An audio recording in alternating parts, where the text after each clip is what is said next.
Oke, selamat pagi Indonesia, selamat pagi Nusantara, selamat pagi Great Leaders, selamat hari Rabu, tepatnya 24 Juni. Wow, kita sudah mau masuk akhir bulan, saudara. Dan ini saya tahu sedang masa liburan, selamat menikmati liburan Anda. Saya berdoa, sekalipun Anda sedang berlibur, Anda bisa tetap teliti, waspada, dan tetap utamakan Tuhan yang nomor satu.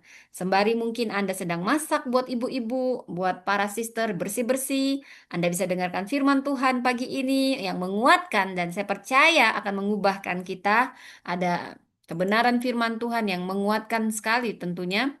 Dan saya berdoa saat ini, saudara, kita akan memasuki tentang leadership dari suara yang dipulihkan kepada kebenaran yang membangun. Selamat bergabung bagi Anda yang baru bergabung. Saya sapa teman-teman yang ada di YouTube. Ada ribuan yang mendengarkan. Juga ada teman-teman di Zoom. Ada ratusan yang ikut. Juga teman-teman yang ada di TikTok. Ada puluhan ribu senantiasa setia dimanapun Anda berada. Bukan suatu kebetulan Anda mendengar live TikTok ini. Saya berdoa pada saat kebenaran firman Tuhan ditabur nanti, Anda membuka hati seperti tanah yang berbuah, berdampak, yang sakit disembuhkan, yang berbeban berat mendapat kelegaan, yang buntu ada jalan keluar. Di dalam Kristus ada jalan keluar. Baik saudara, mari kita berdoa biar Roh Kudus ambil alih semuanya. Terima kasih Tuhan untuk pagi ini, tepatnya hari ini 24 Juni kami ada sebagaimana kami ada semua karena kebaikan Tuhan, semua karena kasih karunia Tuhan. Lihatlah kami anak-anak-Mu saat ini Tuhan, kami siap mendengar firman-Mu, celikanlah mata hati kami seperti Lydia. Biarlah Kau buka hati kami Tuhan, dan kami siap mendengar, urapilah hamba-Mu ini sebagai perpanjangan lidah-Mu. Tolong Tuhan, kuasai hamba, ambil alih hamba, penuhi dengan roh Allah yang membuat hamba fasih dalam mengajar, dalam membagikan kebenaran. Hanya kebenaran firman Allah yang mengoreksi dan menutrisi, mendewasakan kami. Tutup bungkus jaringan internet, wifi, elektronik kami semua, keluarga kami. Tutup bungkus dengan kuasa darah Kristus. Dalam nama Tuhan Yesus kami berdoa. Amin. Selamat pagi Indonesia, selamat pagi pulau-pulau, selamat pagi Nusantara, dimanapun Anda berada. Baik saudara. Siap mendengar firman Tuhan? Tentu. Saudara, firman Tuhan saat ini berjudul dari suara yang dipulihkan kepada kebenaran yang membangun. Kita akan melihat wajah, kita akan merawat pemimpin, kita akan menurunkan visi, kita akan menata resiko dan mengucapkan kebenaran dengan kasih. Saudara, ini adalah seri leadership, Christian leadership. Biasanya saya membawa mata kuliah, sekarang Anda kuliah sambil nyantai-nyantai, ya nyantai saja. Ya, ini seperti ya pengajaran saudara tentang terkait leadership, saudara. Ini berdasarkan buku saya dari bab 11 sampai bab 16 saudara ya. Anda yang tertarik nanti lagi naik cetak saudara ya. Eh, Baik saudara, kita akan membaca kebenaran firman Tuhan selalu diawali dengan kebenaran firman Tuhan diambil dari Yohanes 20 ayat 11 sampai 18 saudara ya. Jadi sebelumnya saya mau jelaskan tema ini menunjukkan perjalanan seorang pemimpin dan pelayan Tuhan dimulai dari dipulihkan oleh Kristus. Gue terlalu bersemangat minum dulu.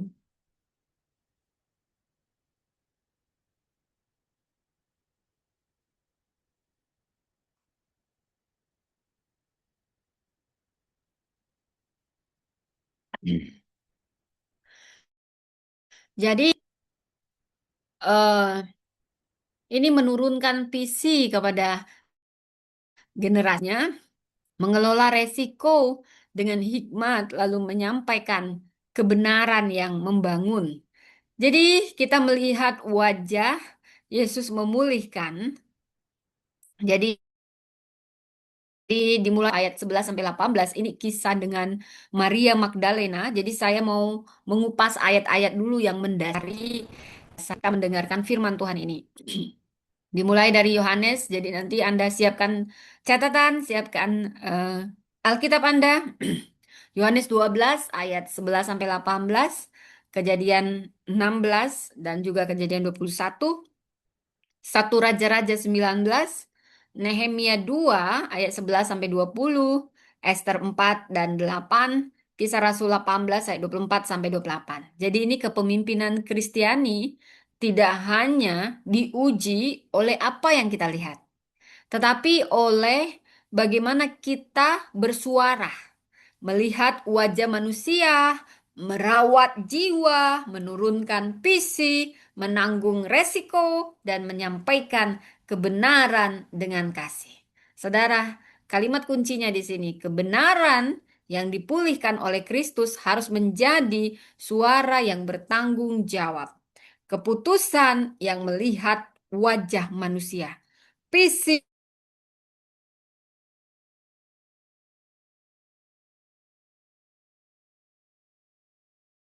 yang membangun kehidupan. Saudara, saya percaya saudara, mungkin saudara pernah mengalami ini. Ada saat ketika seorang pemimpin, kita sebagai pemimpin, kita semua pemimpin, at least kita pemimpin bagi diri sendiri. Kita tahu sesuatu harus dikatakan.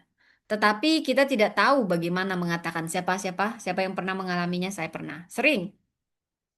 Saudara, ini kita tahu ada pola yang tidak sehat. Kita tahu ada orang yang akan terluka dengan keputusan kita. Kita tahu ada keputusan yang terlalu cepat diambil. Kita tahu ada wajah yang hilang dari rapat. Kita tahu ada visi yang hanya jadi poster. Kita tahu ada resiko yang terus ditunda atas nama kehati-hatian.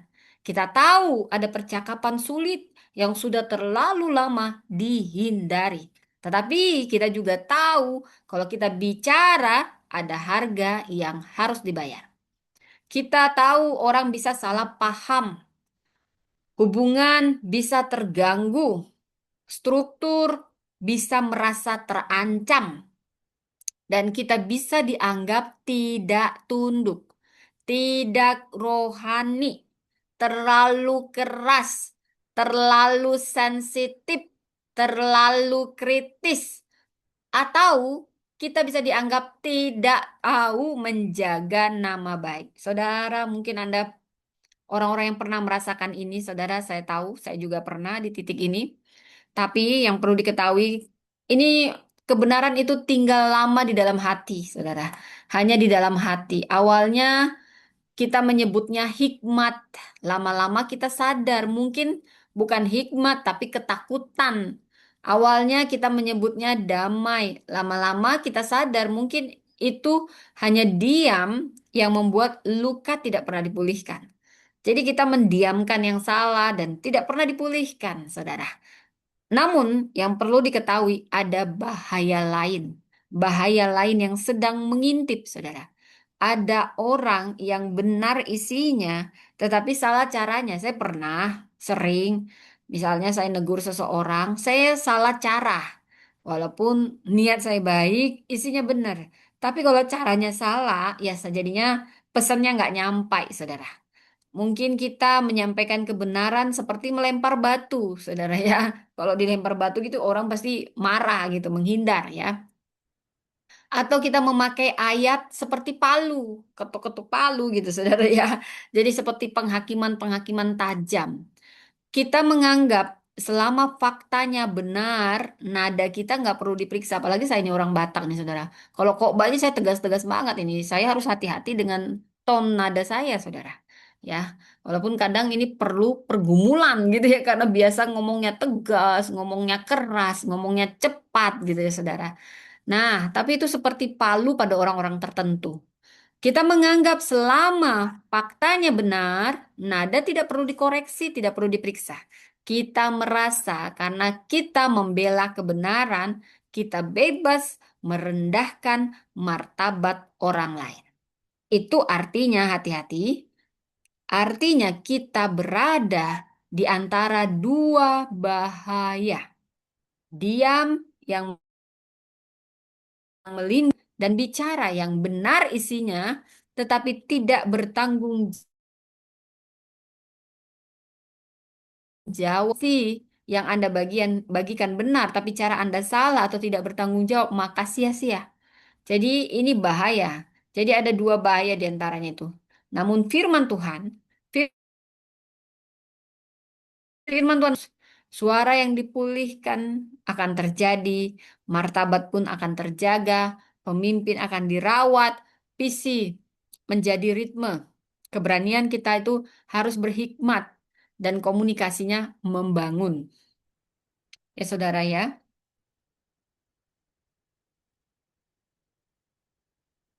hari ini kita akan belajar melalui 6 ruang. Siapkan pensil Anda, Anda boleh mencatat. Kita mulai dengan Maria, kisah Maria Magdalena kita baca dari Yohanes 20 ayat 11 sampai 18. Maria Magdalena dalam Yohanes 20 ini ayat 11 sampai 18 dia sedang berduka karena yang dia tahu Yesus sudah mati lagi dikubur dan dia mengira tubuh Yesus dicuri. Air matanya membuat dia tidak mampu mengenali Yesus yang dari tadi berdiri di depannya. Nah, kalau kita baca ayat 11, tetapi Maria berdiri dekat kubur itu dan menangis. Apa makna di sini? Bahwasanya maknanya di sini Maria tetap tinggal. Maria ini sangat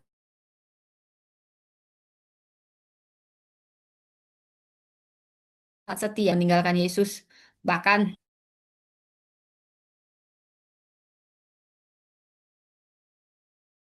diuji dalam masa kehilangan. Dia merasa sangat kehilangan akan figur Yesus. Baginya Yesus itu segalanya. Pemimpin sejati tidak meninggalkan panggilannya saat keadaan sulit. Kita belajar dari Maria Magdalena. Murid Yesus yang lain semuanya ngacir-ngacir keluar entah kemana. Tapi Maria dalam ketidakberdayaannya dia tetap setia. Saudara mungkin Anda nggak bisa banyak ngomong. Saudara mungkin Anda nggak punya banyak hal. Tapi kesetiaan itu sangat mahal di hadapan Tuhan. Sangat dihargai Tuhan. Dan ini ciri pemimpin sejati. Dia tidak meninggalkan panggilannya sekalipun keadaan sangat sulit. Ayat 12.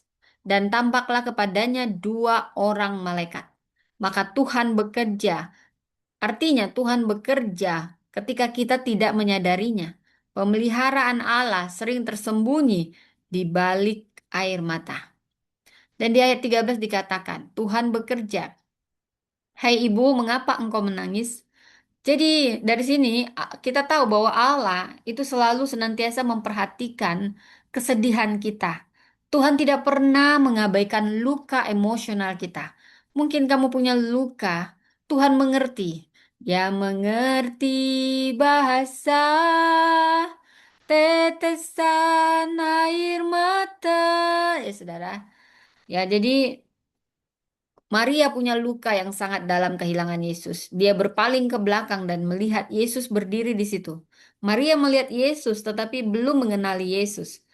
Kadang kesedihan bisa menguburkan atau mengaburkan pengenalan kita akan pekerjaan. Merasa terlalu sedih, terlalu berduka. Hati-hati. Jangan biarkan duka itu mengaburkan penglihatan kita kepada kasih karunia Tuhan, kebaikan Tuhan. Dia mengenali kita. Kadang, saudara, Tuhan Yesus harus selalu langsung spontan berkata, siapakah yang kau cari? Siapakah yang sedang kau cari? Ini menyentuh pusat hati manusia. Apa yang kita cari akan menentukan arah hidup kita. Saya katakan, saya ulang. Apa yang kita cari akan menentukan arah hidup kita. Kalau kita lihat di ayat 16 dikatakan Yesus, Maria. Kata Yunaninya dia memanggil dengan nama. Ini nama yang biasa memanggil Maria. Dia kenal pribadi ini. Hanya Yesus Rabuni yang memanggil dia seperti itu, saudara. Nah, kalau kita bicara tentang Maria, saudara, maka kebenaran ini akan disingkapkan. Jadi orang bisa salah paham, hubungan bisa terganggu, struktur bisa terasa terancam. Dia bisa dianggap tidak tunduk, tidak rohani, tidak keras. Ya saudara, orang-orang yang berani bicara. Dan hari ini kita belajar dari Maria Magdalena di dekat kubur yang tadi saya sudah jelaskan, suara yang dipulihkan menjadi kesaksian. Nanti juga kita belajar dari Hagar di padang gurun, wajah yang tidak boleh hilang dari keputusan. Ketiga, kita belajar dari Elia di bawah pohon Arar, pemimpin yang dirawat oleh Allah. Dan keempat, Nehemia di malam pemeriksaan tembok, visi yang turun ke ritme. Tidak nekat tetapi berhikmat. Dan keenam, kebenaran yang disampaikan dengan kasih dan kejelasan. Jadi bersuara, suara harus melihat wajah, yang melihat wajah perlu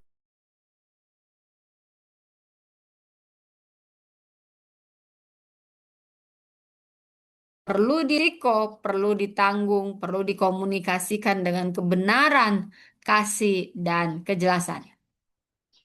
Tadi kita sudah membahas Maria Magdalena, suara yang dipulihkan menjadi kesaksian. Dan tadi kita sudah baca sekilas tentang Yohanes 20. Jadi saya mau ulang bagaimana pagi masih gelap dan Maria Magdalena berdiri dekat kubur Yesus. Dan dia menangis. Dia bukan datang, Maria Magdalena ini mungkin nggak terkenal. Dia bukan tokoh besar yang siap menyusun strategi pelayanan. Dia datang sebagai manusia yang kehilangan. Dia mencari tubuh dia dia mencari tubuh Tuhan yang sangat dia kasih yaitu tubuh Yesus. Tetapi tubuh itu tidak ada di tempat yang dia duga, Saudara. Duka cita ini membuat pandangannya kabur. Dia sangat berduka begitu dalam. Bahkan ketika Yesus berdiri di dekatnya, Maria tidak mampu mengenali itu Yesus. Saking berdukanya dia. Sampai Yesus memanggil namanya Maria. Nah, ini satu nama, satu panggilan, satu suara Kristus yang bangkit. Yang dia kenal dan yang mengenal dia secara pribadi. Dan setelah itu Maria diutus. Pergilah kepada saudara-saudaraku dan katakan kepada mereka. Saudara, perhatikan urutannya. Tindakan pertama bukan keberanian Maria. Tindakan pertama adalah kehadiran Kristus. Ketika Kristus hadir. Jadi bukan Maria yang menciptakan pesan, tapi Kristus yang mempercayakan pesan. Jadi kehadiran pertama itu Kristus. Bukan Maria yang membuat dirinya penting, Kristus yang memanggil namanya dan mengutusnya.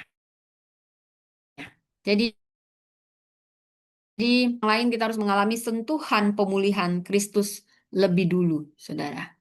Jadi kalau kita baca dari ayat 16 sampai 18, aku telah melihat Tuhan, orang yang dipulihkan menjadi pemulihan selama misi. Dan dikatakan di sini, saudara. Jadi Tuhan lah yang ada tindakan keberanian dari Maria. Jadi dengan kuat dan gagah kita nggak bisa, saudara. Minta Tuhan hadir. Hadirlah Tuhan.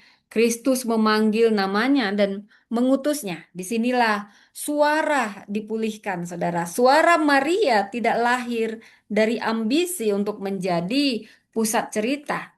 Suaranya lahir dari perjumpaan dengan Tuhan yang bangkit. Ini penting bagi kita, saudara. Banyak orang ingin bersuara karena ingin menang. Banyak orang ingin bersuara karena ingin didengar. Banyak orang ingin bersuara karena terlalu lama dipinggirkan. Semua itu manusiawi. It's okay, it's okay.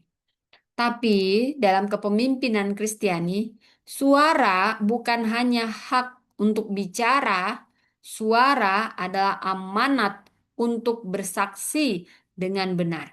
Suara yang dipulihkan bukan suara yang paling keras, saudara. Percayalah, nggak perlu keras-keras sekali suaramu. Nah, aku juga pernah dibilangin temanku, jangan kuat-kuat kali suaramu, Prisa. Padahal aku kok banyak lagi berapi-api, dia nggak tahu lagi yang mana lagi orator, yang dia mau yang lembut-lembut datar ya. Ya, saya ucapkan terima kasih saja. Yang itu gaya supaya lebih penyampaian penekanan. Suara yang dipulihkan,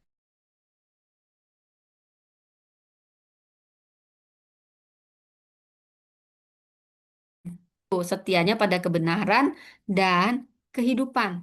Bab ini penting bagi kita gereja, keluarga, dan organisasi. Karena banyak komunitas tampak damai, bukan karena ada pemulihan, tetapi karena ada orang-orang yang takut bicara, saudara. Ada rumah yang tampak ramai, damai, karena ada anak yang tidak berani menyampaikan luka. Mungkin di rumah tangga Anda, anak-anak Anda banyak yang takut bicara, ya. Ada yang ingin menyampaikan luka tapi takut, saudara. Ada gereja yang mungkin tampak rapi karena relawan tidak berani bertanya. Ada kantor, saudara, yang terlihat tertib karena stafnya kecil, ya tahu bahwa keberatan akan dianggap gangguan, saudara.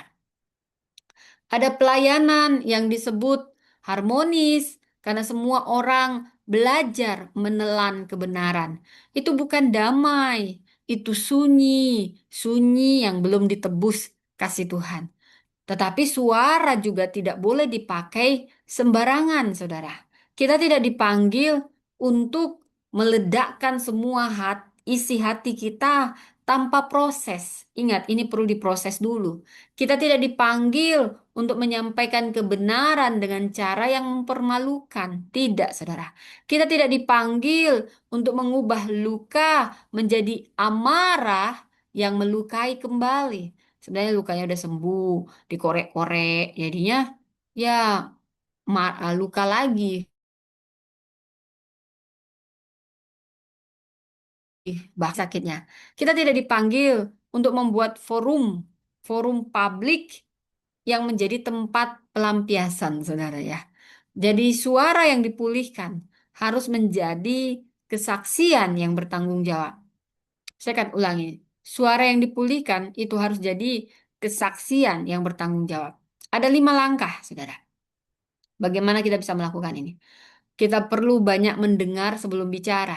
Dengarkan Allah, dengarkan fakta, dengarkan orang yang terdampak, dengarkan juga gerak hati sendiri. Apakah kita sedang digerakkan oleh kasih atau oleh kebenaran, kasih kepada kebenaran, atau oleh luka yang belum dirawat? Ya, jadi hati-hati, saudara. Ini beda tipis, saudara, tapi dampak sekali, kelihatan sekali dampaknya. Saya pernah melakukan kesalahan juga, saudara, ya. Jadi semua itu harus diproses dan dengarkan Tuhan, saudara. Ya, beri nama yang tepat pada realitas, saudara. Jangan mengecilkan manipulasi menjadi sekedar perbedaan gaya. Tapi jangan pula membesar-besarkan hal yang belum diuji, saudara. Karena itu kita perlu uji. Uji ini bagaimana? Kita periksa bukti, motif, forum, waktu, resiko, dan perlindungan bagi orang rentan. Lalu setelah diuji, kita sampaikan bahwa semua kebenaran melalui jalur yang benar dengan bahasa yang menjaga martabat. Ya, saudara. Dan kita tindak lanjuti. Jangan tinggalkan orang yang mau selesai. Mari kita belajar. Saya bawa Anda lebih dalam tokoh anak perempuan yang masih kecil tapi sangat menginspirasi namanya Malala Yousafzai. Wow, Afghanistan. Analoginya terbatas, saudara.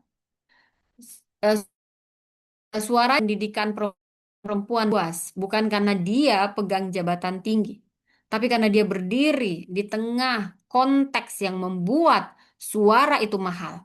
Namun, tetap harus hati-hati ya, saudara.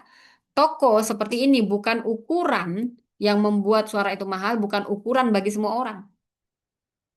Tidak semua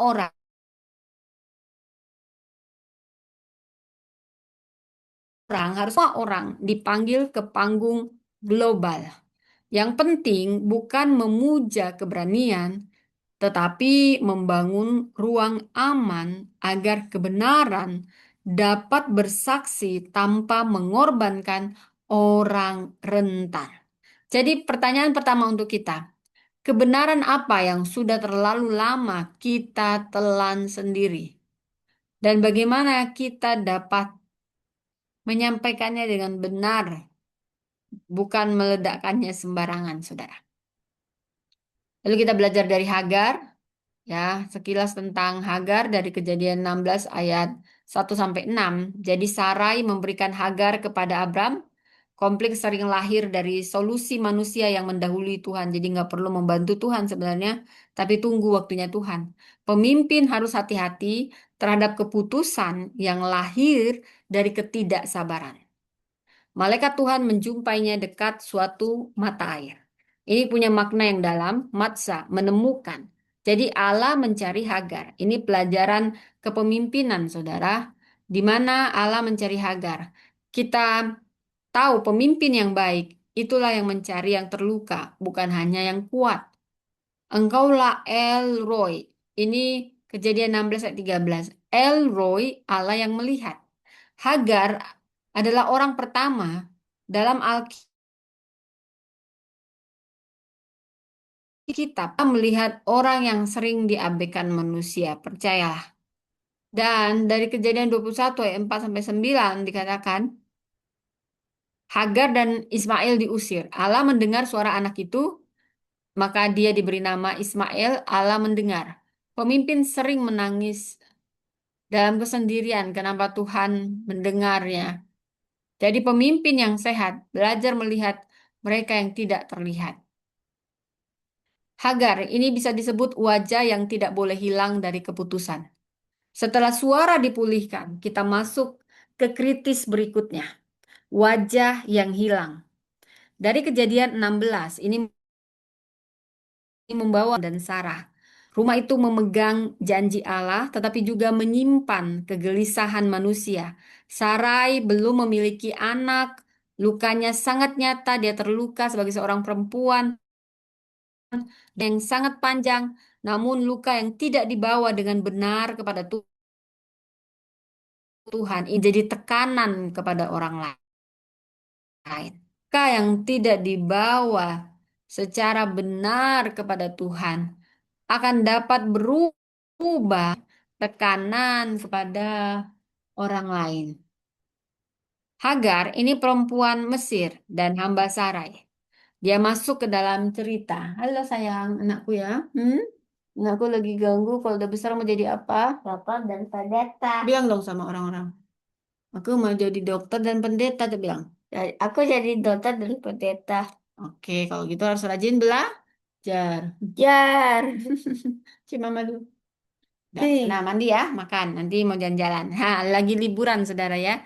Mohon maaf, kita lanjut. Saya apa adanya ya. Punya anak sambil membagi firman, bukan suatu halangan. Ya, kalau anak saya mau maju ya nggak apa-apa ya, saudara ya. Namanya juga seorang ibu, tapi bukan berarti alasan, aduh repot sama anak, repot sama anak. Ya betul, kita repot dengan segala sesuatu. Tuhan tahu. Tapi semampu kita, kita ambil nanti selebihnya Roh Kudus yang menyempurnakan. Ya, saudara, kita balik kepada kisah Hagar, wajah yang tidak boleh hilang dalam keputusan. Dari sini kita belajar dari Kejadian 16 di mana Sarah itu punya luka dalam penantian yang panjang sehingga dia menjadi orang yang memberi tekanan. Jangan sampai kita seperti Sarai. Kalau ada luka di hati kita karena penantian yang terlalu panjang yang meragukan janji Tuhan dan kita mencoba menolong Tuhan, lebih dulu sampaikan kepada Tuhan, Tuhan tolong beri aku kekuatan, celikkan mataku, apakah aku harus menunggu atau ambil keputusan. Saudara, sebelum melakukan resign atau sebelum melakukan apapun, Anda harus lebih dulu melakukan yang namanya memeriksa apakah ada luka-luka supaya itu tidak menjadi tekanan bagi orang lain. Hagar, ini perempuan Mesir. Ini hamba Sarai. Dia masuk ke dalam cerita bukan sebagai orang yang memegang kuasa. Tubuhnya, masa depannya, hidupnya dipakai untuk menyelesaikan kegelisahan rumah besar. Saudara, saya mau katakan, ketika relasi retak, Sarai menindasnya dan Hagar melarikan diri ke padang gurun. Di mata rumah besar, Hagar mungkin masalah. Di mata sistem, Hagar mungkin hamba. Di, di mata Abram, Hagar mungkin gangguan. Tapi di padang gurun, Allah tidak menunggu Hagar jadi tokoh penting. Allah tidak menunggu dia duduk di ruang pengambilan keputusan. Allah tidak menunggu dia punya akses. Allah yang melihatnya. Wow, luar biasa menyentuh di sini. Allah bertanya, dari mana engkau datang dan kemana engkau pergi? Pertanyaan itu penuh martabat, saudara. Hagar bukan hanya fungsi, dia punya asal, dia punya luka, dia punya arah, dia punya masa depan. Hagar menyebut Allah sebagai Allah yang melihat. Ini salah satu wahyu yang paling menggetarkan dalam Alkitab. Allah melihat orang yang tidak dilihat manusia. Jadi, kejadian 21 ini mengulang luka itu. Hagar dan Ismail kembali berada di padang gurun, di mana airnya habis, itu seakan-akan harapan pun menipis. Hagar nggak sanggup melihat anaknya mati, tetapi Allah mendengar suara anak itu dan dia memanggil Hagar. Allah yang membuka matanya sehingga dia melihat sumur. Apa yang kita pelajari dari sini? Kita belajar dalam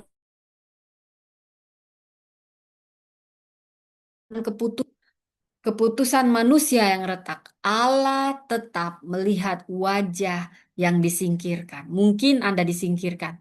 Mungkin Anda tidak diperhitungkan. Mungkin Anda korban sistem. Mungkin Anda disingkirkan pelan-pelan.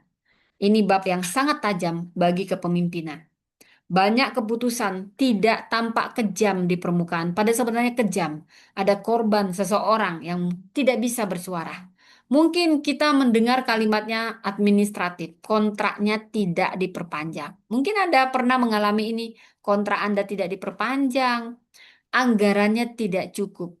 Anda menjadi korban di sini. Kita perlu efisiensi. Anda pernah jadi korban di sini. Dia tidak produktif. Oh, saya pernah jadi korban di sini. Karena kita cuma dilihat kalau kita berguna, kita dipakai, kalau nggak dibuang, disingkirkan. Atau kurang produktif. Ada yang lebih produktif, singkirkan. Saudara, mungkin kita pernah jadi korban atau justru kita pelakunya. Kasusnya sudah selesai. Padahal sebenarnya belum bersuara dibilang sudah selesai. Mungkin Anda pernah ada di jalur ini. Secara prosedur semua benar. Tapi pertanyaannya, adakah wajah yang terniang yang sedang kita tahu kita tidak memperlakukannya dengan adil? Dan mungkin Anda adalah wajah itu. Mungkin Anda juga pelaku. Dan Anda teringat wajah-wajah di mana Anda merasa bersalah sedikit. Hati nurani Anda berbicara, ini salah. Takkan Anda. Nah, seseorang dapat disebut berkali-kali dalam rapat sebagai manusia. Dia disebut sebagai biaya. Dia disebut sebagai kasus. Saudara, dia disebut sebagai resiko. Dia disebut sebagai masalah. Dia disebut sebagai penerima bantuan. Dia disebut sebagai staf kontrak. Dia disebut sebagai keluarga bermasalah. Dia disebut sebagai relawan sulit. Namun wajahnya hilang, saudara. Riwayatnya hilang. Mungkin Anda, kakak adik Anda, mungkin seperti ini. Keluarganya hilang. Luka yang mungkin muncul pun hilang. Carakan hilang, dukungan yang adil hilang, ruang penjelasan hilang, masa transisi hilang. Saudara, maka prinsipnya kepemimpinan Kristen gagal ketika manusia berubah menjadi angka yang tidak lagi kita lihat wajahnya. Yang kita pikirin cuman uang, uang. Ini berguna atau enggak ini stafnya? Ngasilin uang atau ngabisin uang? Kita lupa ada wajah-wajah yang menjadi korban sistem kita. Korban keputusan kita. Tapi kita lebih melihat dia sebagai angka daripada sebagai pribadi. Sama seperti Hagar. Habis manis sepa dibuang. Kalau sistem ini tidak berlaku, dibuang saja, ditindas. Saudara, ini bukan sentimentalisme. Bab dalam buku saya ini tidak berkata bahwa semua kontrak harus diperpanjang. Semua orang harus dipertahankan. Semua disiplin harus dibatalkan. Semua keputusan sulit harus dihindari. Tidak, ada keputusan yang memang berat. Ada anggaran yang memang terbatas. Ada tindakan disiplin yang memang diperlukan. Ada konsekuensi yang memang harus diberikan. Tetapi keputusan sulit tidak boleh menjadi izin untuk kehilangan belas kasih.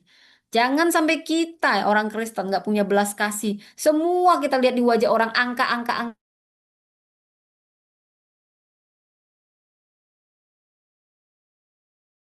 angka. Apa bedanya kita sama monster? Nah, anggaran kita boleh terbatas. Martabat kita tidak boleh dipangkas. Saya ulang, anggaran boleh terbatas, tapi kita punya martabat yang tidak boleh dipangkas.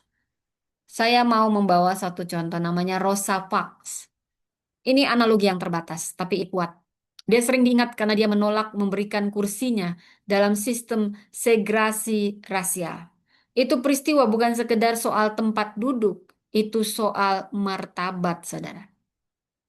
Sistem yang tidak adil dapat membuat tubuh manusia dipindahkan, diatur, dan direndahkan seolah-olah nilainya dapat ditentukan oleh kategori sosial. Kita tidak memakai Rosa Parks sebagai dasar teologi, tetapi ia menjadi cermin bahwa keadilan selalu menyentuh tubuh, tempat, ruang, bahasa, dan martabat. Dalam kehidupan kita ini pertanyaannya sederhana, saudara. Siapa yang sedang dibicarakan dalam keputusan kita? Tetapi belum sungguh-sungguh dilihat. Di rapat gereja, siapa yang tidak terdengar?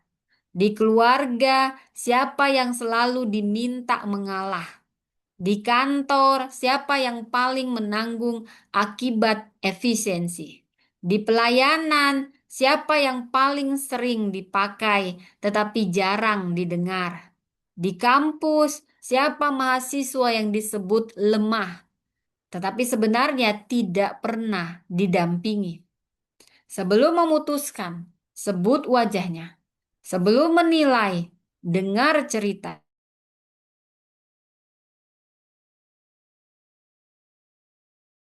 bahwa ia dilihat Allah.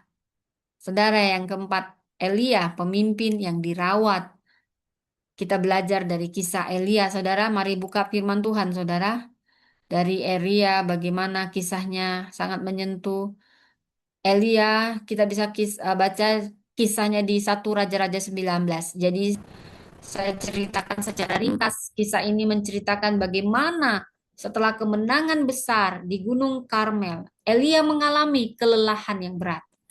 Cukuplah itu di ayat 4 dikatakan, di 1 Raja-Raja 19 ayat 4 dikatakan, cukuplah itu bila nyawaku.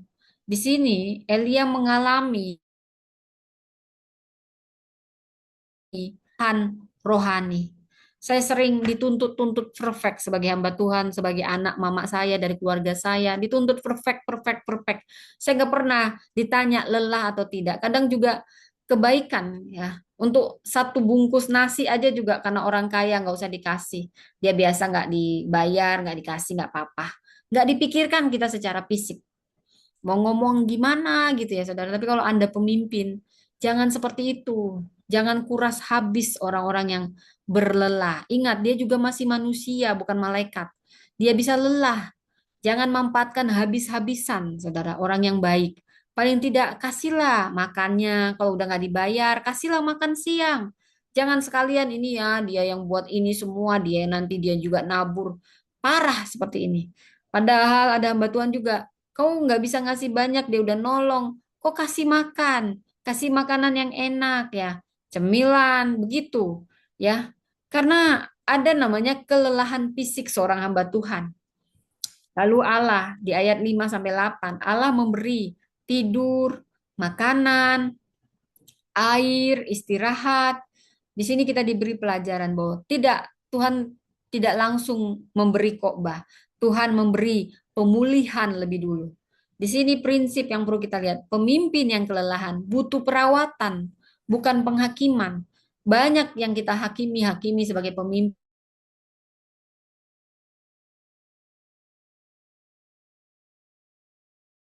dir,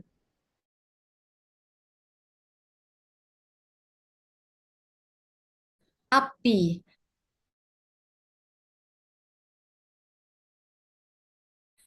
ya, hadir dalam keheningan.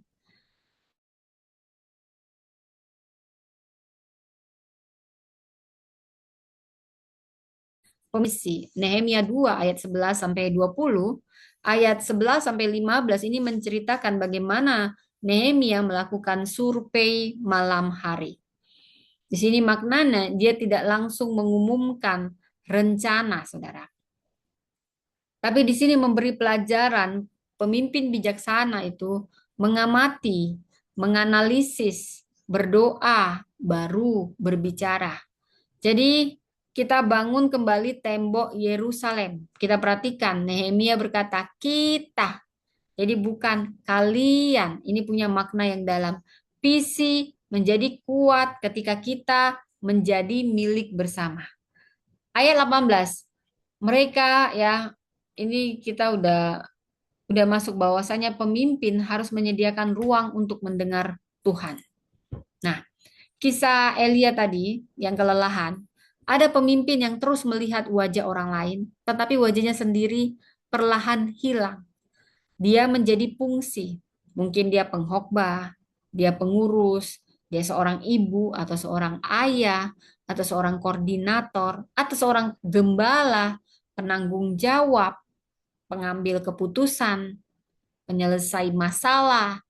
Dia biasa jadi tempat orang bertanya, dia biasa jadi tempat orang mengadu, dia biasa jadi tempat orang meminta keputusan. Tetapi siapa yang melihat wajahnya? Siapa yang bertanya, apakah engkau lelah? Siapa yang bertanya, kapan terakhir engkau berapa agenda?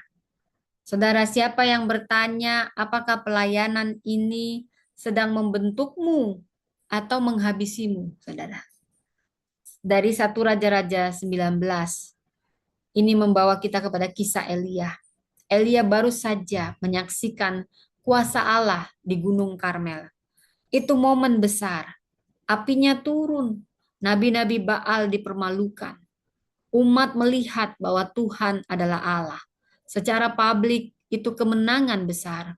Tetapi setelah itu ancaman Izebel membuat Elia lari. Dia masuk ke padang gurun. Dia duduk di bawah pohon arar. Dia berkata bahwa ia sudah cukup. Ia ingin mati. Ini mengejutkan. Tadi baru hore menang. Semua Baalnya mati. Tuhan berkuasa. Nah, setelah momen ini Elia, raja besar, seorang nabi besar ini, tiba-tiba dia pingin mati. Ya ampun, ini jungkir balik namanya, saudara. Ketika dia dapat ancaman dari seorang perempuan yang menyebalkan, namanya Isabel. Namanya aja juga Isabel, ya kan? Sebel gitu ya lihatnya. Ini si Elia, nabi besar Tuhan yang sudah melihat mujizat Tuhan, dia melihat bagaimana Tuhan bekerja, meraih kemenangan besar. Dia ketakutan mendengar ancaman wanita yang biasa ini aja. Dia langsung ke padang gurun. Dia duduk di bawah pohon arar. Dia berkata, oh cukuplah Tuhan, aku ingin. Luar biasa mengejutkan bukan? Saudara, seorang nabi yang baru melihat api Allah turun. Sekarang dia tidak sanggup melanjutkan langkahnya. Dan respon Allah lebih mengejutkan lagi. Allah tidak pertama-tama memberi ceramah produktivitas. Kamu ini ya baru lihat. Kamu tadi baru menyaksikan. Saya bunuh semua nabi Baal. Sekarang kamu bilang tahu diri. Elia, kamu buat malu saya jadi Tuhan ya. Hah, nabi besar apa seperti kamu? Tuhan gak ngomong kayak gitu. Allah tidak berkata, Elia, mana imanmu? Allah tidak langsung memberi target baru. Nah, seharusnya kau begini. Pikiranmu besar, visimu besar. Gak ada Allah berceramah produktivitas. Karena dia mengerti tentang Elia yang sedang kelelahan, saudara. Dia tidak memberi target baru. Dia tidak mempermalukannya karena lelah. Allah memberi makanan. Allah memberi tidur. Saudara, kita pemimpin, kita perlu makan. Kamu jangan seenaknya sama pemimpinmu. Kau ingat dia. Oh, kasihlah makanan dan hitung-hitungan kau. Kau pikir ini orang kaya. Dia kok bang nggak dibayar, rasain, dimanfaatin. Ya, makan kan juga dia orang kaya. Biarinlah. Dia nggak minta makan juga. Harusnya kau pakai otakmu. Maaf ya. Kok begitu banget. Ada juga yang begitu. Hitung-hitungannya tinggi gitu ya, saudara. Udah nggak dibayar kok, bang, ya kan. Padahal dia orang kaya ya bawa suami. Padahal kita nyumbang juga ke gerejanya. Hitungannya tinggi, saudara. Ya ini orangnya kecil banget. Bukan badannya aja yang kecil. Mulutnya aja yang besar. Badannya kecil, hatinya kecil. Masih hitung-hitungan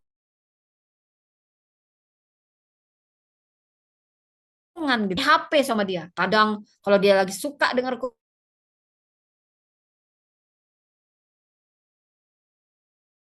banyak. Kita nih mulutnya besar gitu, saudara ya. Suka jelekin pendeta lain gitu. Sok-sok orang kaya, sok-sok merasa hebat gitu saudara. Tapi pelit.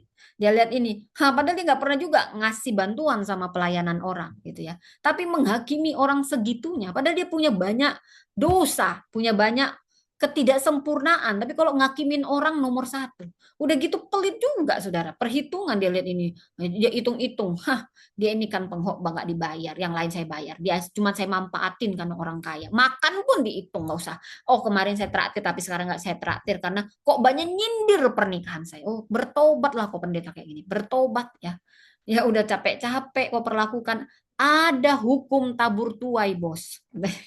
Gak boleh kamu seperti itu. Kamu pikir dunia ini milikmu. Ya kamu pikir oh ya kalau hebat banget sih nggak apa-apa. Ini hebatnya tanggung-tanggung. Banyak orang kaya ada selalu langit di atas langit gitu ya saudara ya.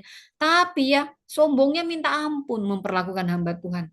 Dia pikir kamu kan hamba Tuhan. Kamu pembicara. Kamu tuh lelah. Kami memang pikirin kamu lelah. Hamba Tuhan harus selalu kuat. Pengkhotbah harus selalu kuat. Nah, dia sendiri nggak kuat, saudara ya. Sampai makan pun dia gituin hamba Tuhan ya kan. Ya bisa sih kita beli makan, tapi jangan begitu caranya ya. Kamu pertama jamu, lalu kalau kamu nggak suka atau kamu hitung-hitungan, kamu nggak jamu lagi, kamu pergi sama anak-anakmu mewah-mewahan, nggak boleh seperti itu kecuali kau memang nggak punya uang. Kamu punya uang, kamu PHP orang, dia bisa sih makan gitu, tapi itu merusak martabat. Seperti kau ingin diperlakukan, perlakukan orang lain. Ada juga makanan pun pelit ya, ini sekalian nih hamba Tuhannya. Dari khotbah, dari taburan, gak usah kita perhatikan kebutuhan fisiknya. Dia kan orang kaya, dia orang kuat, dia orang hebat. Sampai nggak tahu menjamu sedikit pun. Elia ini, Tuhan aja nggak pernah ngakimi dia. Dia kelelahan. Hamba Tuhan saya ingatkan ya, ada hamba Tuhan itu kelelahan.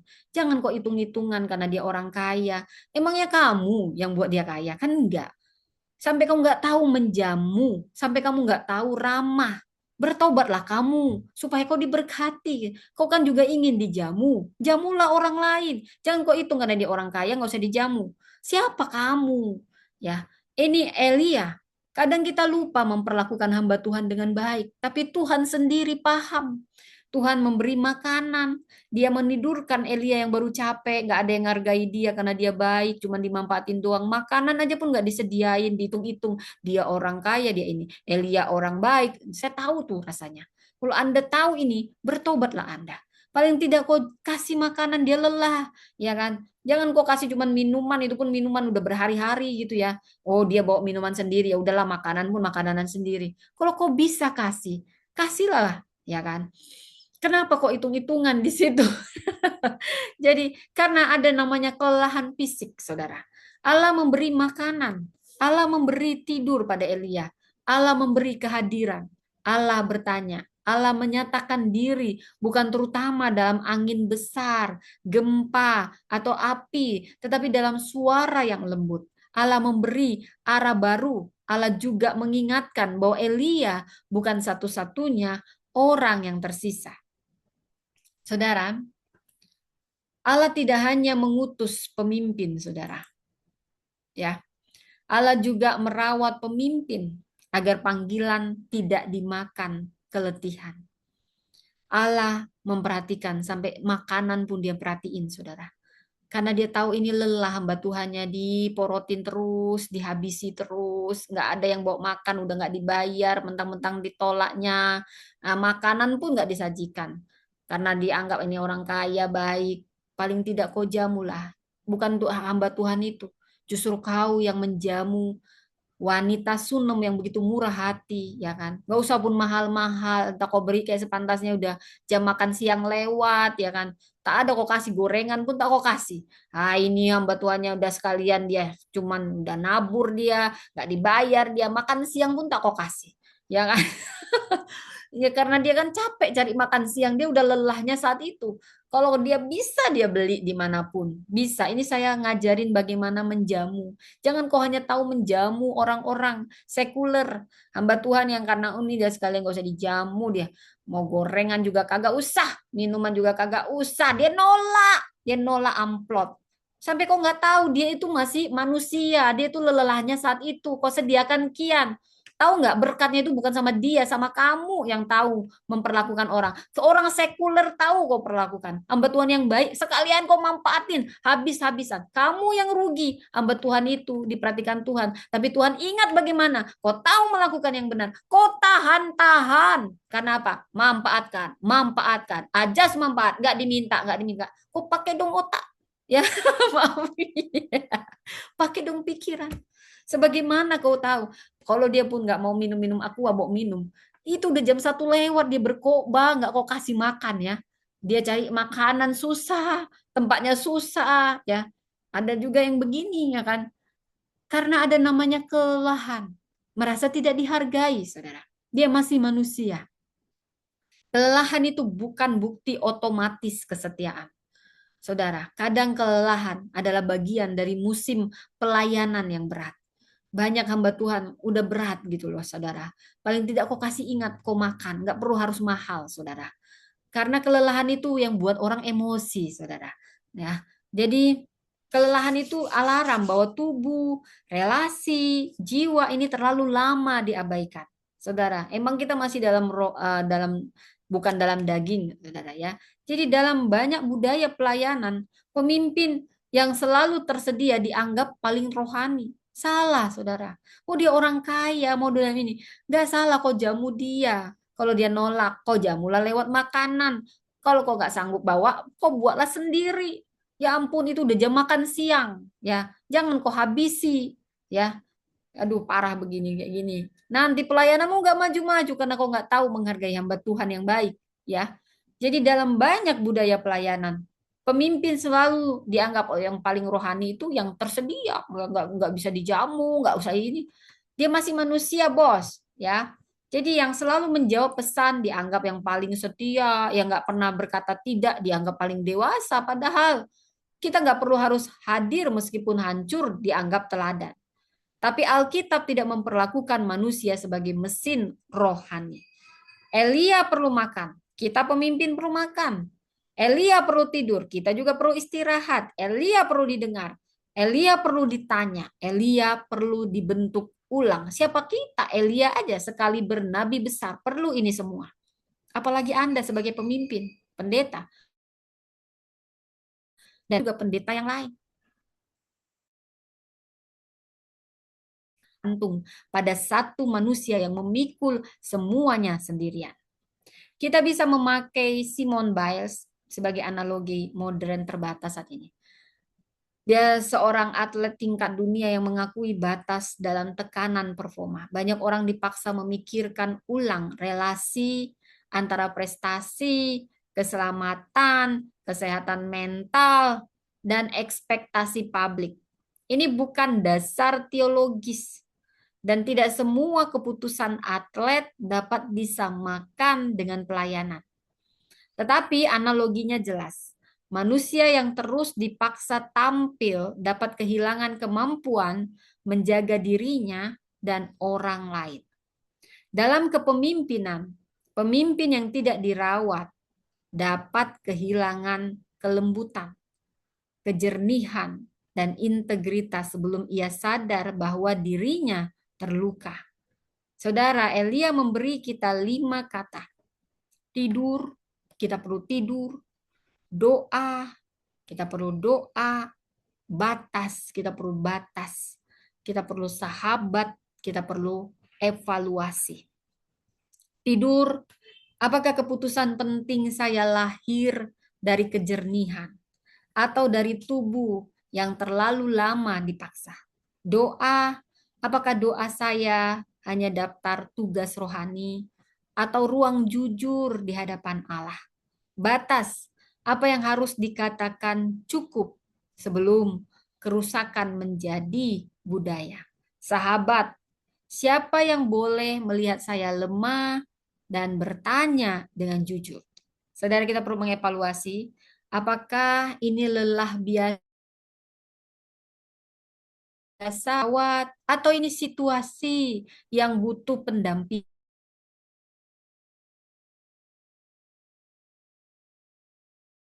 di masa hidup ya, Mike saya. Salib tidak memberi izin kepada komunitas untuk memakai pemimpin sampai habis. Jangan kau habisin sampai habis, sampai nggak ada kau ingat jiwanya, kau jamu pun nggak mau, ya kan? Itu parah. Pemimpin yang dirawat, bukan pemimpin yang manja. Pemimpin yang jujur bahwa panggilan Allah tidak menghapus kemanusiaannya. Pemimpin ini masih punya manusiawi. Dia lapar siang-siang siap khotbah itu dia lapar. Dia pengen juga dikasih makan. Ya, jangan kau habisi. Udah dia yang khotbah, dia yang nabur. Lu kagak pernah kasih ya. Sekalian juga kau habisi itu jam makan siang. Paling tidak kau jamu di situ. Karena dia nanti kelelahan. Ada nanti saatnya dia lelah dan tidak mau lagi. Ya, itu manusiawi, dia masih manusiawi dan itu wajar dan itu sangat sehat untuk menjaga batas. Saudara, yang kelima, kita bicara dari Nehemia, visi yang turun ke ritme. Setelah pemimpin dirawat, kita masuk ke bagian kompetensi. Kita mulai dengan visi. Dari Nehemia 2 ini membawa kita ke Yerusalem. Nehemia sudah tiba, tetapi ia tidak langsung membuat panggung. Dia tidak segera mengumpulkan massa. Dia tidak segera memasang poster besar. Mari membangun kembali tembok Yerusalem. Bukan. Nah, saya ingin kita membaca dari Nehemia 2 ayat 11 sampai 20.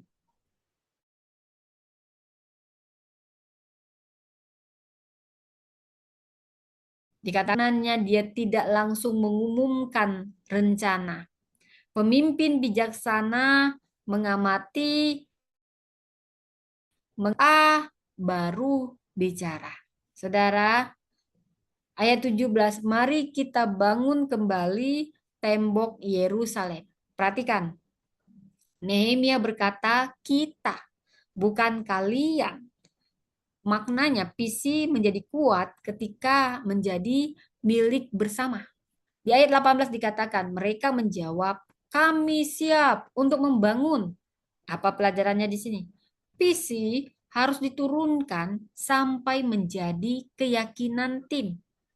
Ya, kita lihat di ayat 19 sampai 20 kita muncul di sini ada oposisi. Pelajarannya, setiap visi dari Tuhan akan menghadapi perlawanan. Jadi prinsipnya pemimpin bukan hanya menerima visi, tetapi menularkannya. Wow. Kita belajar dari Nehemia 2 ini. Ini membawa kita ke Yerusalem. Nehemia melihat terlebih dahulu sebelum dia bicara. Ini pelajaran besar.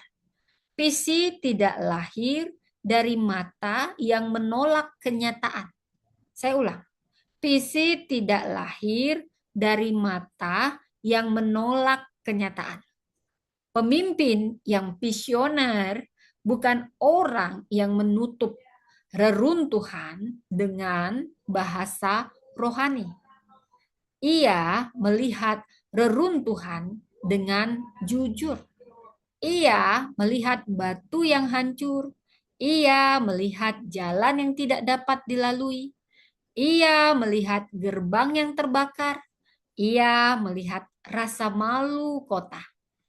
Ia tidak memuja kerusakan, tetapi ia juga semua baik-baik saja. Baru setelah melihat sejak umat membangun, banyak visi kita gagal karena kita menyukai kalimat besar dan menjalani ritme kecil. Kita suka berkata, kami ingin memulihkan keluarga, tetapi tidak membangun jadwal mendengarkan keluarga.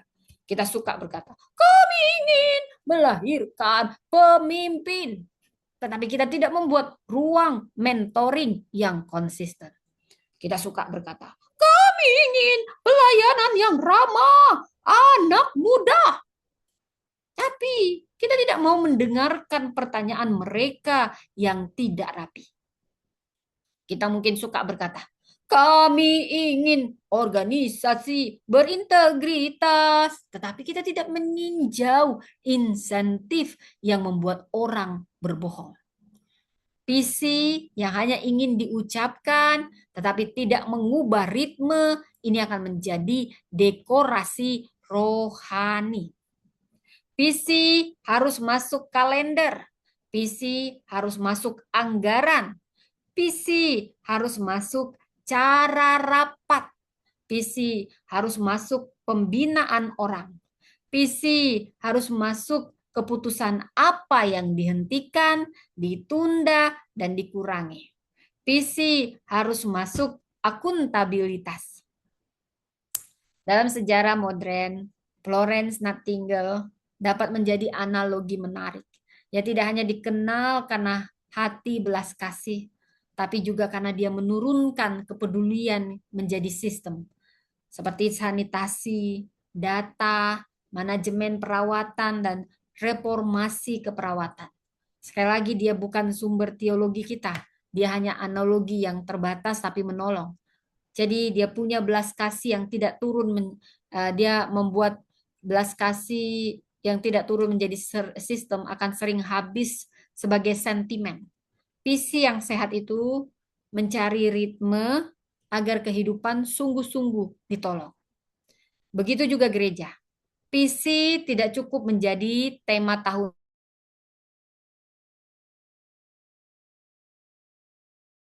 Berubah karena kita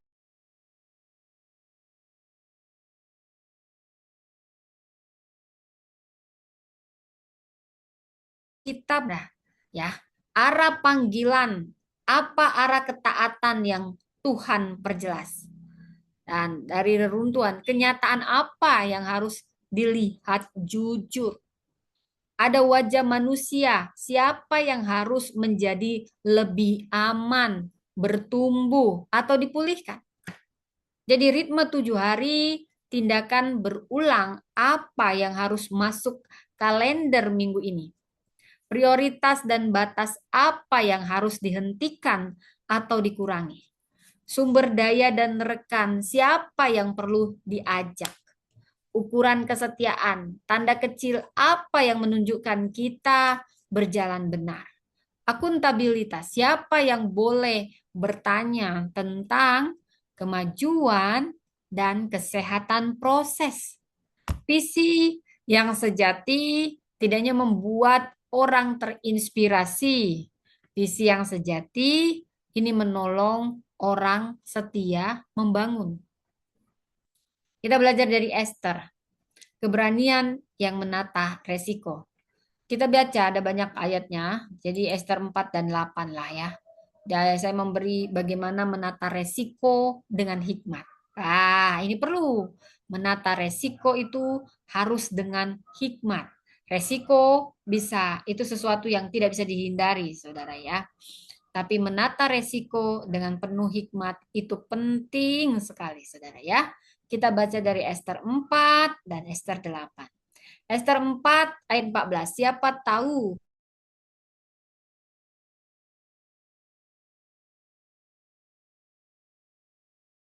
sebagai ratu. Apa maknanya di sini? Mordekai membantu Esther untuk melihat tujuan ilahi. Apa pelajaran dari sini? Saudara, ingat ini. Jabatan itu bukan hanya kehormatan, tapi ini tanggung jawab, tanggung jawab. Esther 4 ayat 16. Di sini ayat kunci. Kalau terpaksa aku mati, biarlah aku mati. Dia sudah berani ambil resiko mati, saudara. Itu udah resiko yang paling tinggi adalah resiko mati dan Esther siap untuk resiko mati. Kalau terpaksa aku mati, biarlah aku mati. Beranikah kita berkata seperti ini untuk suatu visi yang Tuhan beri? Esther menghitung resiko. Dia sudah tahu resiko sebelum bertindak. Tapi di sini ada pelajaran kepemimpinan yang sangat tinggi. Iman itu bukan nekat, oh biar aku mati. Tetap ada perhitungan resiko. Iman itu bukan tindakan nekat ya, saya ulang. Iman itu apa? Itu keberanian, tapi juga disertai hikmat. Kita belajar dari Esther 8. Dia menyusun strategi lanjutan. Dia tidak berhenti pada kebenaran, tapi dia masuk pada tahap implementasi. Dia punya prinsip sebagai pemimpin, dia pemimpin yang efektif. Karena apa? Karena dia mengenali resiko. Dia memetakan resiko. Dia mengelola resiko. Dan dia bertindak dengan hikmat. Wow, saudara. Di sini, visi yang turun ke ritme akan segera bertemu resiko. Selama visi hanya slogan, dia aman. Begitu ia mengubah kebiasaan, anggaran, prioritas, relasi, kuasa, dan pola lama, maka resiko muncul. Tidak semua orang akan mengerti. Tidak sejak awal. Nah, disinilah kita melihat bagaimana Esther sudah memetakan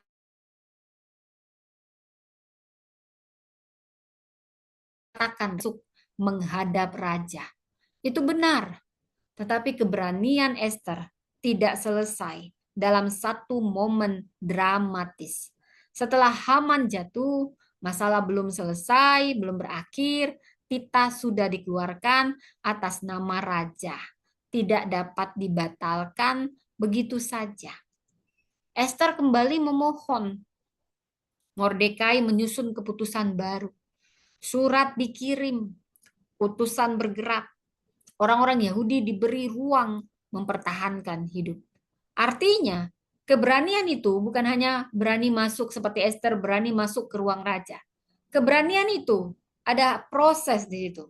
Kita mengurus sesuatu seperti Esther mengurus surat, kita menyusun strategi. Jadi tidak ada yang nekat, tapi ada strategi. Kita memikirkan komunikasinya bagaimana. Keberanian juga itu membangun perlindungan. Keberanian juga menindaklanjuti. Jadi jangan kau cuma, oh berani-berani. Kau persiapkan dulu semua, kau petakan. Banyak orang menyukai keberanian yang terlihat heroik, yes, pahlawan keluarga. Tapi dia menghindari keberanian yang administratif. Kebenarannya, kebenaran itu memerlukan nyali. Tetapi juga bukan hanya nyali, dia perlu urutan kerja. Bab Esther ini menolak dua bahaya. Saudara, pertama, keberanian palsu. Ini keberanian yang cepat, yang keras, yang emosional, dan ingin terlihat benar. Ia tidak menghitung siapa yang akan menanggung akibat. Dia bisa memperburuk luka orang rentan.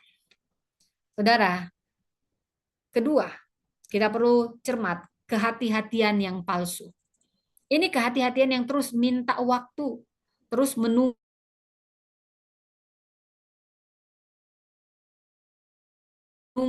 ditinggalkan sendirian.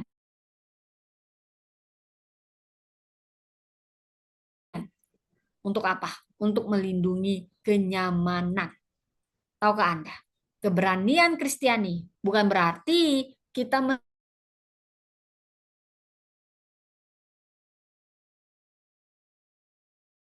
meniadakan, tapi ditata, dipetakan, ditata agar kebenaran dan kehidupan dilindungi. Mari kita belajar dari Martin Luther King Jr. Ini dapat menjadi analogi, tapi terbatas ya, saya harus jujur. Gerakan hak sipil bukan hanya pidato besar. Di belakang keberanian publik, dia punya strategi. Dia punya disiplin non-kekerasan. Dia punya organisasi, resiko hukum, dan komunitas yang menanggung biaya bersama. Keberanian bukan hanya kata-kata besar di depan massa. Keberanian juga struktur yang membuat perjuangan tidak menjadi ledakan emosional semata. Jadi dalam konteks kita, resiko harus ditanya. Resiko apa yang nyata bila saya bertindak? Resiko apa yang nyata bila saya menunda? Kebenaran atau kehidupan apa yang harus dilindungi? Siapa orang rentan yang paling mungkin terluka? Strategi apa yang benar, berurutan, dan proporsional? Siapa yang boleh menguji motif dan proses saya? Keberanian yang sehat tidak bertanya bagaimana saya terlihat berani. Dia bertanya siapa yang perlu dilindungi dan bagaimana saya taat tanpa mengorbankan orang yang seharusnya dijaga. Nah, kita sudah bicara Esther, sekarang kita masuk bagaimana mengucapkan kebenaran dengan kasih. Kita belajar dari pasangan sejoli, kita belajar dari nama saya Priscilla. Wow, saya senang sekali. Jadi kita baca dari Kisah Rasul 18 ayat 28, ini dasar bagaimana kita mengucapkan kebenaran itu tapi dengan cara yang benar, dengan kasih. Kita belajar dari dari sepasang Priscilla, Aquila. Mari kita baca. Kisah Rasul 18 ayat 24 sampai 28. Jadi di sini ada Priscilla, ada Apolos, dan ada Aquila suaminya. Kita masuk ke ayat 24 dulu, saya bahas secara ringkas dari ayat ini. Ayat 24, ini Apolos, dia pembicara hebat, pasti berbicara. Dia berpengetahuan luas. Di sini kita lihat talenta besar. Ternyata tidak selalu berarti pemahamannya lengkap. Jadi Anda jangan salah. Pembicara-pembicara besar itu belum tentu pemahamannya lengkap. Di ayat 25, ia hanya mengetahui baptisan Yohanes. Itu yang diketahui Apolos pada saat itu. Artinya masih ada bagian kebenaran yang belum dipahami sekalipun dia pasti berbicara. Dan kalau kita baca ayat 26, mereka membawa dia ke rumah mereka dan menjelaskan kepadanya jalan Allah dengan lebih teliti. Jadi sini kita belajar dari sejoli Priscilla dan Aquila. Dia tidak mempermalukan Apolos, dia tidak mengkritik di depan umum, dia tidak menjatuhkan reputasinya, dia membimbing secara pribadi. Bila kita masuk di ayat 27 sampai 28, Apolos kemudian menjadi pelayan yang sangat efektif. Apa pelajaran dari sini? Perlu koreksi yang penuh kasih agar menghasilkan pertumbuhan. Prinsipnya, pemimpin yang matang harus berani mengatakan kebenaran, tapi disampaikan kebenaran dengan kasih. Dan ini disampaikan untuk membangun, bukan menghancurkan. Saudara, mari kita belajar dari pasangan sejoli, Priscilla Aquila. Menyampaikan kebenaran yang membangun. Setelah kita belajar bagaimana keberanian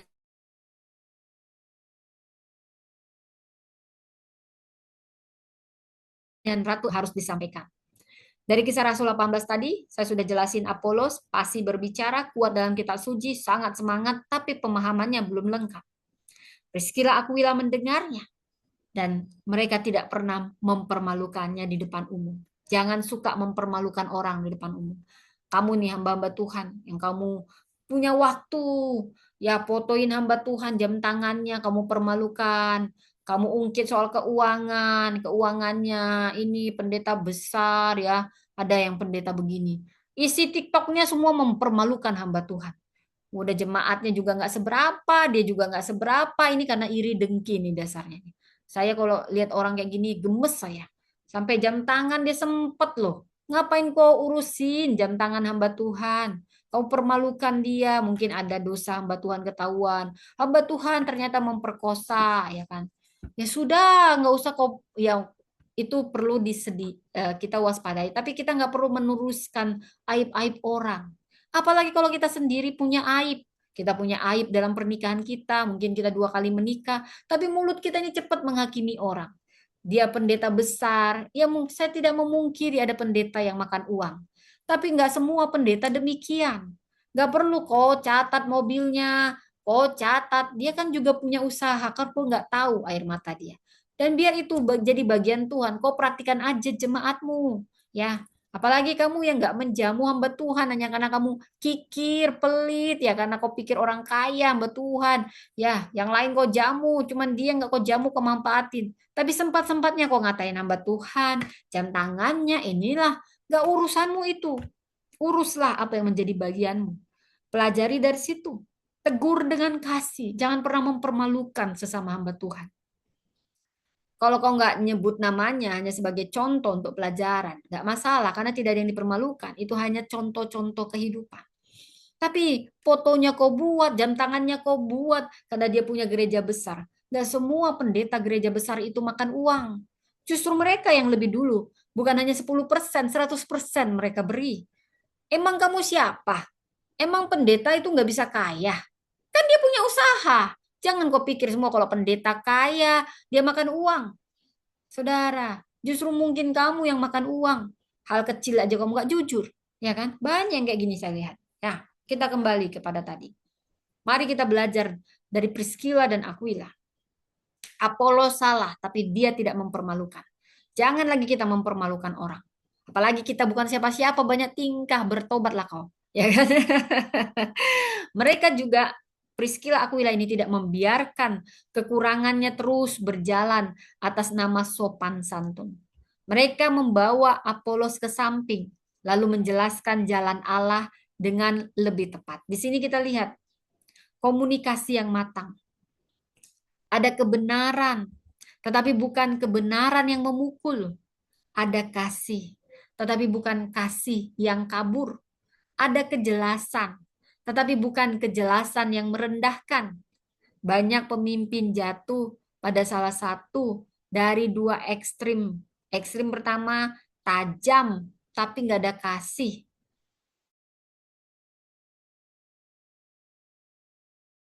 Saya kalau dia tersinggung itu masalah dia, bukan. Itu juga masalah kamu karena mungkin caramu tidak benar. Tapi kebenaran yang dipakai tanpa kasih. Ini seperti palu, pung, pung, pung, pung. Orang mungkin diam, tapi bukan berarti bertumbuh. Justru dia mungkin belajar bersembunyi, saudara. Yang kedua, ekstrimnya dari sini. Lembut, tapi tanpa kejelasan. Ini juga hati-hati. Pemimpin yang begini biasanya suka menghindari percakapan yang sulit. Dia memakai kalimat aman. Dia berharap orang ngerti sendiri. Dia menyebutnya kasih, padahal itu topeng. Padahal itu seringkali rasa takut yang memakai pakaian rohani. Jadi prinsipnya kebenaran yang tidak membangun perlu diperiksa nadanya. Kasih yang tidak jelas perlu diperiksa keberaniannya. Komunikasi pemimpin ini adalah tindakan moral. Kata-kata itu membentuk ruangan. Kata-kata dapat membuat orang aman untuk bertumbuh atau takut untuk jujur. Kata-kata dapat memperlengkapi atau mempermalukan. Kata-kata dapat menuntun atau mengaburkan. Kita bisa memakai Jacinda Ardern sebagai analogi terbatas kita dalam komunikasi krisis. Dalam respon publik setelah tragedi Christchurch, banyak pengamat mencatat bahwa pilihan kata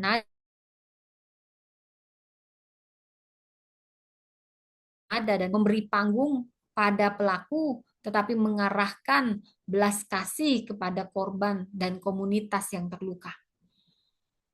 Jadi kita tidak memakai tokoh politik sebagai dasar rohani. Namun analoginya membantu dalam krisis. Kata-kata pemimpin bukan sekedar informasi. Kata-kata membentuk arah moral komunitas.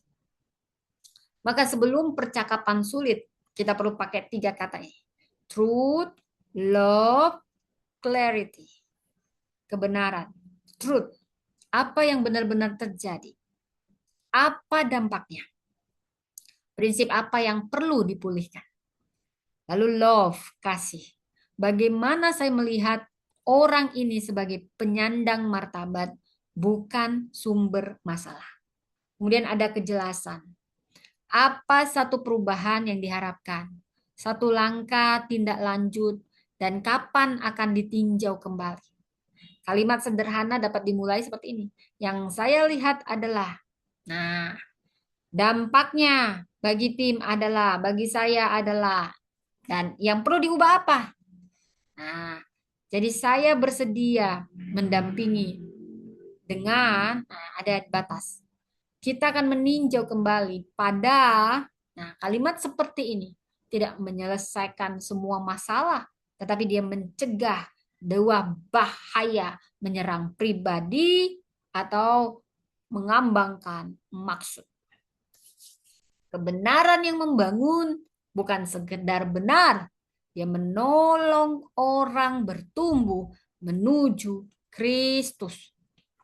Saudara, kalau kita melihat tadi kisahnya, saudara, ada 5 pilar kepemimpinan yang membangun di sini. Kita harus melihat wajah. Kita teladani kisah Maria Magdalena. Pemimpin itu harus melihat orang sebagai pribadi. Pribadi, bukan proyek. Bukan proyek.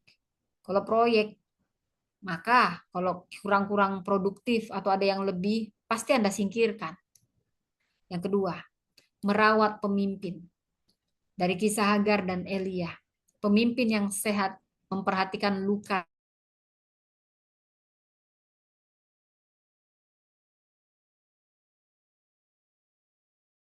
dan Nehemia. Pemimpin mengubah visi pribadi menjadi gerakan bersama.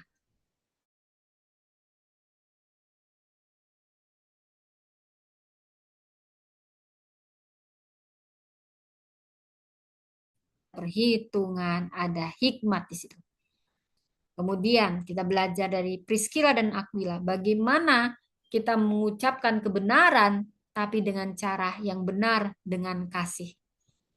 Pemimpin yang membangun orang itu melalui koreksi yang penuh kasih, bukan menghancurkan. Di sini Kristus memanggil Maria dengan namanya. Allah sendiri melihat Hagar yang tidak terlihat. Allah sendiri yang memulihkan Elia yang keletihan. Allah yang menguatkan Nehemia yang mendapat visi. Allah yang menyertai Esther yang sudah siap dengan resiko mati. Dan Allah juga memakai Priscilla Aquila untuk membimbing para mentor. Semua ini menunjukkan satu kebenaran. Kebenaran yang besar. Kepemimpinan yang berasal dari Allah selalu berpusat pada pemulihan manusia, berpusat pada pembangunan komunitas dan penyampaian kebenaran dalam kasih. Ini sesuai dengan Efesus 4 ayat 15. Saudara, dari suara sampai komunikasi yang membangun, kita tarik benang. Maria Magdalena mengajar bahwa suara yang dipulihkan lahir dari perjumpaan dengan Kristus dan diutus jadi kesaksian. Hagar mengajar bahwa wajah manusia tidak boleh hilang dari keputusan. Karena Allah melihat orang yang disingkirkan. Dari kisah Elia ini mengajar kita bahwa Allah tidak hanya mengutus pemimpin, tetapi juga merawat para pemimpinnya. Dari Nehemia ini mengajarkan bahwa visi tidak boleh hanya sekedar poster, tapi harus turun ke ritme. Dari kisah Esther ini mengajar kita bahwa keberanian itu bukan nekat, tapi keberanian itu harus menata resiko agar kehidupan dilindungi. Dari Priscilla dan Aquila kita belajar bahwa kebenaran harus disampaikan, tapi disampaikan dengan kasih, dengan kejelasan, dan tujuannya membangun, bukan mempermalukan atau menghancurkan. Semua ini bertemu dalam satu pesan. Kepemimpinan Kristen adalah keberanian untuk membawa kebenaran sampai menjadi kehidupan, bukan hanya kata-kata, bukan hanya keputusan, bukan hanya slogan, tetapi kesetiaan yang melihat manusia dan membangun tubuh Kristus. Kebenaran yang tidak bersuara akan membiarkan luka tersembunyi. Suara yang tidak melihat wajah dapat menjadi keras. Wajah yang terus dilihat tanpa pemimpin dirawat, ini akan membuat pemimpin habis. Pemimpin yang tidak dirawat dapat memakai visi sebagai pelarian. Visi yang tidak turun ke ritme, ini akan menjadi hiasan. Ritme yang benar akan bertemu resiko. Tapi resiko yang tidak ditata inilah yang akan melukai orang-orang yang rentan. Dan kebenaran yang tidak dikomunikasikan dengan kasih akan menghancurkan. Kasih yang tidak jelas akan membuat orang tersesat. Maka Kristus memanggil kita ke jalan yang lebih dalam, bukan hanya berani bicara, tapi juga bertanggung jawab. Bukan hanya peduli manusia, tapi melihat wajahnya. Bukan hanya melayani, tapi juga menerima perawatan Allah. Bukan hanya visi, tapi memberi ritme. Bukan hanya berani, tapi berhikmat. Bukan hanya benar, tapi membangun. Saudara, saya beri aplikasi 7 hari. Satu keputusan yang harus dibawa kepada Allah. Saudara-saudara, jangan pulang dari firman ini hanya dengan perasaan, pilih satu keputusan nyata.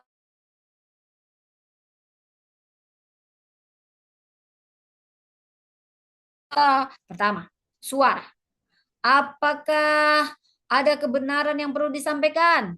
Jangan telan sendirian. Jangan ledakkan sembarangan.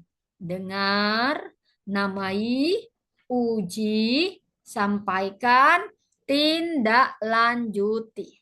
Kedua, wajah-wajah. Apakah ada orang yang sedang dibicarakan tapi belum sungguh-sungguh dilihat? Sebut namanya, tulis wajahnya, jangan salah tulis ya. Jangan sebut dan tulis nama saya ya. Jangan sampai salah yang saya maksudkan ya. Jadi tanyakan bagaimana keputusan akan mempengaruhinya. Ketiga, pemimpin yang dirawat. Apakah tubuh, doa, relasi, atau jiwa kita sedang meminta perhatian? Atau pemimpin sedang meminta perhatian? Maka tulis 5 kata ini. Tidurnya cukupkah? Doanya bagaimana? Punya batas? Sahabat, evaluasi, pilih satu tindakan kecil. Saudara, yang keempat, visi. Apakah ada visi yang hanya menjadi kalimat indah? Turunkan ke satu ritme 7 hari. Jadwalkan, kurangi satu hal, mandatkan satu orang, ukur satu tanda kesetiaan. Dan yang kelima, tulis resikonya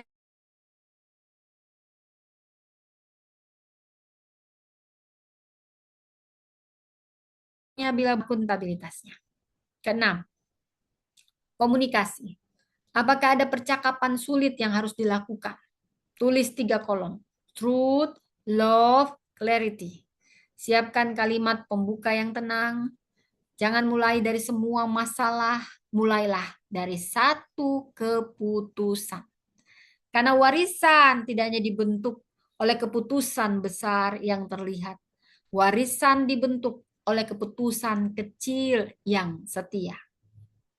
Saudara, Kristus yang memanggil nama kita, dia melihat wajah-wajah kita, dia merawat jiwa kita, dan mengutus kita.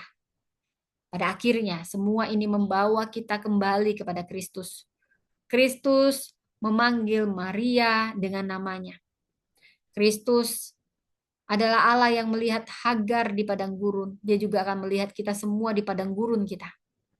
Kristus yang merawat Elia yang kelelahan, keletihan jiwa. Dia juga akan merawat kita lewat makanan, tidur, dan suara lembut. Kristus adalah Tuhan yang memanggil Nehemia untuk melihat reruntuhan dan membangun. Kristus adalah Tuhan yang menopang Esther dalam resiko. Kristus adalah kebenaran yang penuh kasih dan kasih yang penuh kebenaran.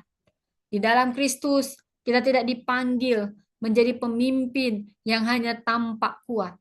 Kita dipanggil menjadi pemimpin yang setia. Setia bersuara, setia melihat wajah, setia dirawat, setia membangun ritme, setia menanggung resiko.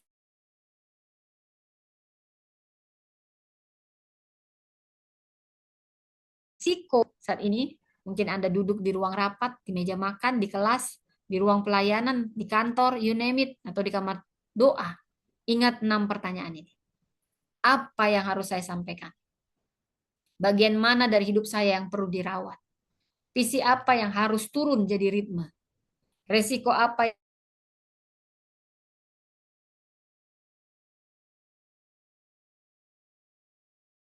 yang harus, karena kepemimpinan Kristiani bukan sekedar meninggalkan hasil. Dia meninggalkan manusia yang lebih dipulihkan, budaya yang lebih jujur, relasi yang lebih sehat, dan warisan yang memuliakan Kristus. Amin. Mari kita berdoa. Bapa, terima kasih. Engkaulah Tuhan yang memanggil nama Maria di dekat kubur. Kau juga Tuhan yang melihat Hagar di padang gurun. Engkau Allah yang merawat Elia saat dia kehabisan tenaga. Engkau Allah yang memberi Nehemia keberanian melihat reruntuhan. Kau Allah yang menopang Esther dalam resiko. Dan kau Allah yang memakai Priscilla Aquila menyampaikan kebenaran yang membangun. Ampuni kami bila kami diam ketika kebenaran perlu disampaikan. Ampuni kami bila kami berbicara benar, tapi tidak dengan kasih.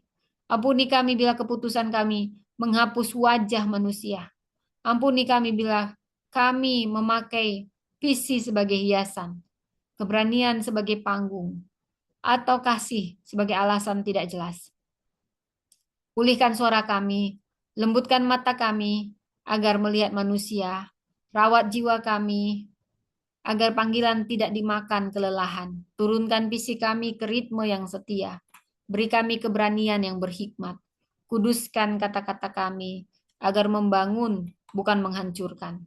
Tolong kami memilih satu keputusan saat ini, yang lebih jujur, melihat manusia, menjaga tubuh dan jiwa, yang membuat visi hidup, satu keputusan yang menanggung resiko dengan benar, yang mengucapkan kebenaran dalam kasih. Kiranya hidup kami jadi kesaksian yang bertanggung jawab demi kemuliaan Kristus dan pemulihan banyak orang. Dalam nama Tuhan Yesus kami berdoa. Amin. Oke, saya sapa dulu teman-teman yang ada di YouTube. Saudara Anda yang mungkin tidak ikuti dari awal, Anda bisa lihat rekamannya di YouTube saya. YouTube saya ada 2, Empower Woman Ministry dan Priscilla Dascena. Baik teman-teman yang di YouTube ada ribuan ya. Tuhan memberkati, selamat hari Rabu 24 Juni, selamat menikmati liburan. Tuhan memberkati, tetap maksimal setiap hari untuk kemuliaan nama Tuhan. Bye-bye, saya undur dulu yang dari YouTube dan Zoom. Tuhan memberkati, bye.